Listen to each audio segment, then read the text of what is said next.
ଘରେ କିଏ ସମସ୍ତେ ସମସ୍ତଙ୍କ ଘରେ କେତେ ଜଣ ଅଛନ୍ତି ସମସ୍ତେ କହିବ ହେଲା। ତମ ଘରେ କେତେ ଜଣ ଅଛନ୍ତି? 5 ଜଣ। ତମ ଘରେ କେତେ ଜଣ ଅଛନ୍ତି? 7 ଜଣ। 6 ଜଣ। ତମ ଘରେ? ତମ ଘରେ? ତମ ଘରେ?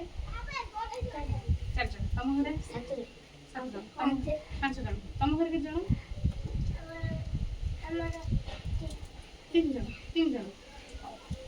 3 ଜଣ ଅଛି। ହଉ ଠିକ୍ ଅଛି।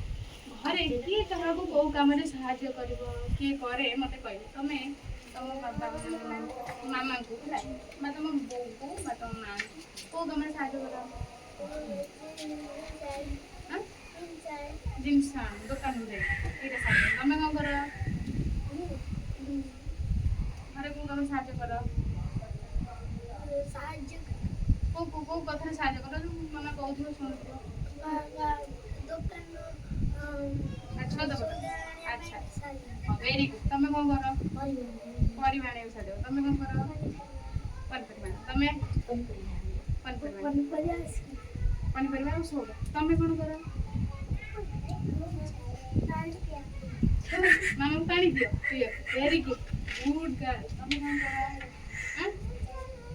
ଝାଳ ହେରିକି ଦେଇଦିଅ। ହଁ ହଉ। ମାମାଙ୍କୁ କଣ କରିବ? ସାହାଯ୍ୟ କରିବ। କିଛି କିଛି ଯଦି ଜାଳ ଆଣିବାକୁ କହିବେ ଜାଳ ଆଣିଦେବ। ଆଉ କଣ କରିବ? ଘର ଖରିକି ଟିକେ ଦବ ହେଲା। ମାମାଙ୍କୁ କେମିତି କଣ ସବୁ ସାହାଯ୍ୟ କରିବ? ଆଉ ଯୋଉ ଡ୍ରେସ୍ ପତ୍ର ଥୋଇ ଦଉଛ ଏଣେ ତେଣେ ଫୋପାଡ଼ି ଦଉଛ ତାକୁ ସବୁ ଭାଙ୍ଗିକିରି ଥୋଇବ ହେଲା। ଡ୍ରେସ୍ ପତ୍ର ଭାଙ୍ଗିକିରି ଥୋଇବ। ଆଉ କଣ କରିବ? ଘର ଟିକେ ଟିକେ ଝାଡୁ କରିଦବ। ବହି ବସ୍ତାନି ସବୁ କଣ କରିବ? ସଜାଡ଼ିକି ରଖିବ। ଏଗୁଡ଼ା ସବୁ ହେଲା ମାମାଙ୍କୁ ସାହାଯ୍ୟ କରିବ। ମାଆଙ୍କୁ ସାହାଯ୍ୟ କରିବ। ବାପାଙ୍କୁ କୋଉ କାମରେ ସାହାଯ୍ୟ କରିବ କହିଲ? ଜିନିଷ ପତ୍ର ଟିକେ ଯାଇକି ଦୋକାନରୁ ନେଇ ଆସିବ ସଉଦା ପତ୍ର। ଆଉ କଣ କରିବ? ବାପାଙ୍କୁ ଆଉ କୋଉ କାର୍ଯ୍ୟରେ ସାହାଯ୍ୟ କରିବ?